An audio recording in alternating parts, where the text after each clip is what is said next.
This show and everything else on Complex Action is made possible by the generous support of our patrons on Patreon. Go to patreon.com/complexaction to learn more.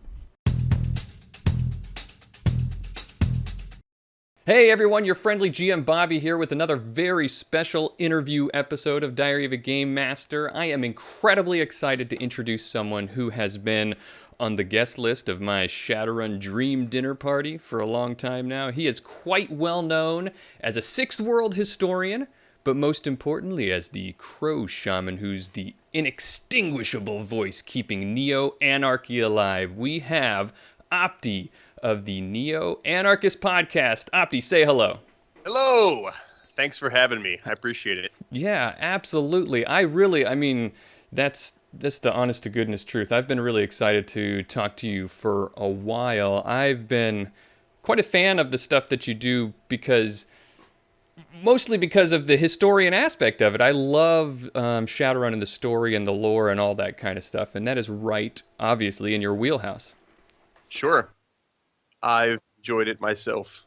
Yeah. So, one thing, now, I'm sure that a lot of the people that are my viewers are going to be aware of who you are and probably even listen to the podcast.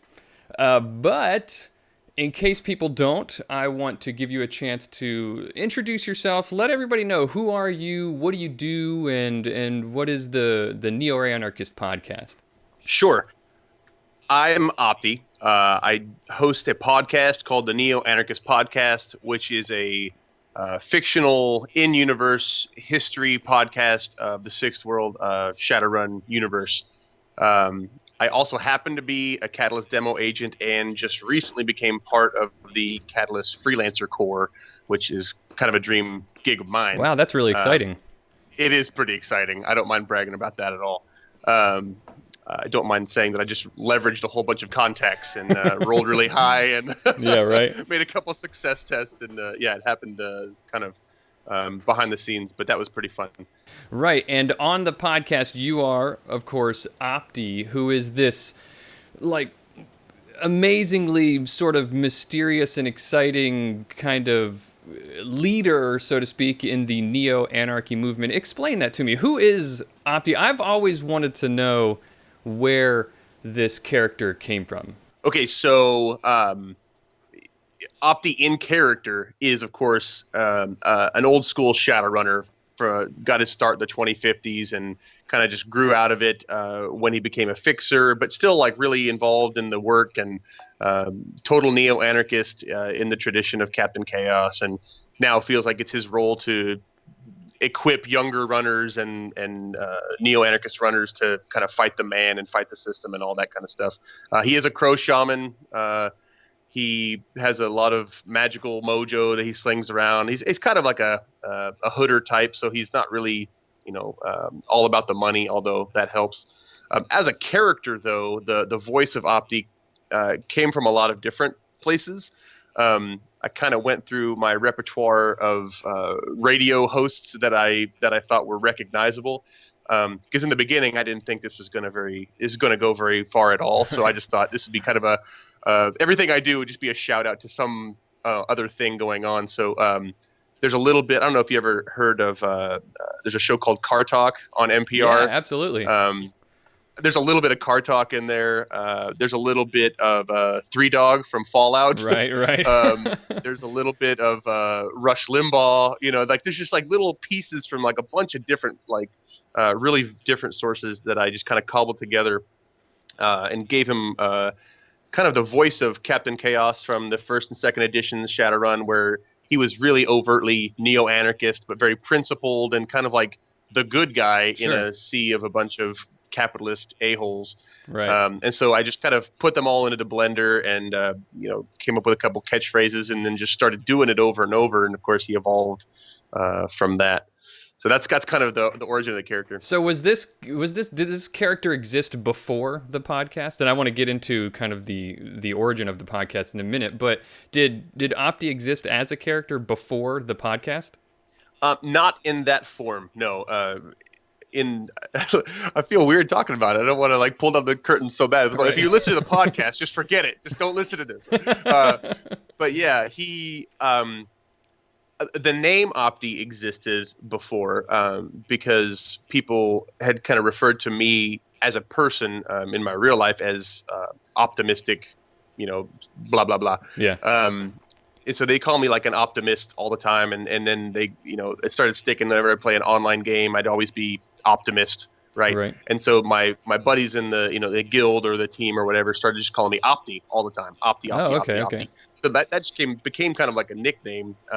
So when I started doing the podcast or thinking about it, that name just kind of came naturally to me, and I started kind of building what I wanted the character to be. And since the Neo-Anarchist stuff in Shadowrun was kind of one of the more recognizable aspects of the game, I kind of just put those two things together and thought, what would an optimistic Neo-Anarchist look like, and what kind of a voice would he have, and kind of just went from there. But no, the character Opti did not exist beforehand. Yeah, that's so interesting to hear you talk about the optimist origin of it, because I can so see that now. This is like maybe that's what speaks to so many people, and I can speak for myself at least, about the appeal of Opti, is that in this dark world of Shadowrun, in Cyberpunk, he really is in the trenches, but still an optimistic, like, we can do this voice, Yeah, I think if I'm gonna wax philosophical about the Shadowrun universe for a minute, please do. I think I think in the first and second editions, there was that sense of I won't say optimism, but there's like a little shred of hope that the corpse and the nations aren't all that there is. Right. Like, they're the bad guy, but like, we carry on because it's what we do, because we could kind of somewhere in the future see a better tomorrow. Not so much fourth and fifth. It's really a different vibe. And one of the things that I realized is because there was no voice of hope. There were some characters who were kind of hopeful, but as a play style, or as a genre, the Cyberpunk and the Shadowrun has really kind of gone into a very, very grim, dark place. And I didn't want to play in that myself, so I wanted to bring a little bit of hope back to the universe, a little bit of hope back to the Shadowrunners. I wanted to make hooding a thing again, instead of just making a bunch of shadow capitalists, running around shooting people for the most money, which is kind of what it's become in some circles. Right. So I hear you. This is the second time I think you've characterized the voice of Opti as a hood. Now, maybe I don't have the same idea as other people do of what that means, but tell me, what do you mean when you say hooding? Like you're bringing hooding back to. When I say hooding, and I don't know, your mileage may vary on this. I guess I'm just speaking from my circle, but it's the idea of the Robin Hood type Shadowrunner. Right, okay. Where I don't mind, I'll do whatever to the rich and powerful, but at the end of the day, I'm going to take that, and there's going to be some good that comes of it. I'm not going to take a run that has no ultimate possibility to benefit somebody who is needy. I think of Opti as a little bit like Opti and the Hooders and the I guess the good side of the Neo-Anarchist movement. That's up for debate. Right. But as kind of the A team, where we'll travel around and we'll do good. If you can find us and if you can afford us, we'll get the job done. We're just not a-holes, I guess. Is the best way to put it. Yeah, I really love that. I mean, it reminds me so much of the voices that when I hear the jack pointers going back and forth, the good voices that you hear in there, that's exactly what I think about, that kind of thing that you're describing now. And I think I don't remember if I heard this on the podcast or not, but Opti has not been invited into Jackpoint yet, has he? No, he has not. Where in character, I think that's for those of you who have played the Shadowrun Hong Kong, Bull and I are we always joke back and forth. Bull, as in Stephen Rakovich, the voice behind Bull. Sure. We joke it's because something happened behind the scenes, and Bull is still soggy with Opti about screwing that run up somehow. And, every time Opti says, "Hey, let me on Jackpoint," Bull says, "No, get out of here." Right. But so, yeah, there's very off-putters on Jackpoint either, though. There's some nice people. There's some people who try not to be mean. But the general idea on Jackpoint now is just Shadowrunning for Shadowrunning's sake. However you got there, you're welcome, which was kind of the case, again, back in first and second ed, before Crash 2.0, before Captain Chaos died. But when Captain Chaos was running Shadowland, I mean, he really kept it kind of moving in a direction that was anti-corporate and at least marginally a place where if you wanted to do good, you could find resources there.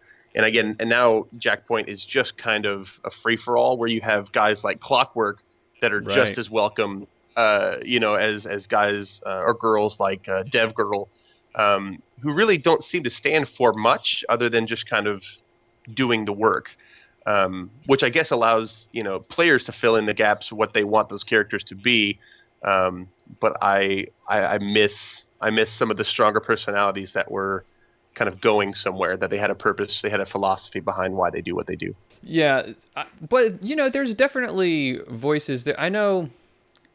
I'm not as good at names in the in-universe characters and everything, but I know there are some people in there, even in current edition in Jackpoint that are about at least gathering information for the sake of freedom of information, right? So I mean, that's got to be right along the Opti's, right up Opti's alley, right? Yep. There is one particular. There's a neo-anarchist. I forget how to pronounce his name. I think his name is Offheben, and it's a German name. And I'm going to call up Ray Regal to pronounce German words that I don't know. But he's a neo-anarchist. He might be dead though. I think he died in one of the more recent Bloody Business, maybe. Spoilers. If you haven't read that book, I think it came out a year ago or so.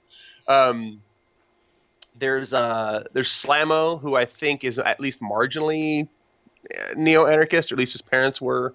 There's a whole bunch of, especially like technomancers. There's a couple of technomancers on there. Netcat, I believe, the techno, and the Deckers usually are the ones who are trying to get the information out there. Fast Jack, I think, seems like a cool guy, but really neutral as far as that goes. Yeah. Same with Bull. It's just kind of in the business. Yeah, they seem to me to be a lot more like moderators or facilitators of the whole thing, Right. And they want to maintain that neutrality. Right. And that's one of the things that Opti always says. He's not neutral. He's reliably biased. Right. He does have a philosophy, and he's gonna try to get it done. Hey guys, I hope you really enjoyed the first part of my interview with Opti over at the Neo-Anarchist Podcast. There will be more parts. In fact, we got tons of good conversation. I think altogether it's going to end up being like 3, 4, maybe even 5 segments altogether to this interview after I cut it all up. So look forward to that. Probably another one next week, if not next week. Definitely the week after that. So really excited for you guys to see that. If you liked what you saw and you want to see more and you want to support what we're doing, then consider becoming a patron over at patreon.com/complexaction. Everything we do on Complex Action, these videos and everything else we do, is made possible by the generous support of our patrons over at patreon.com.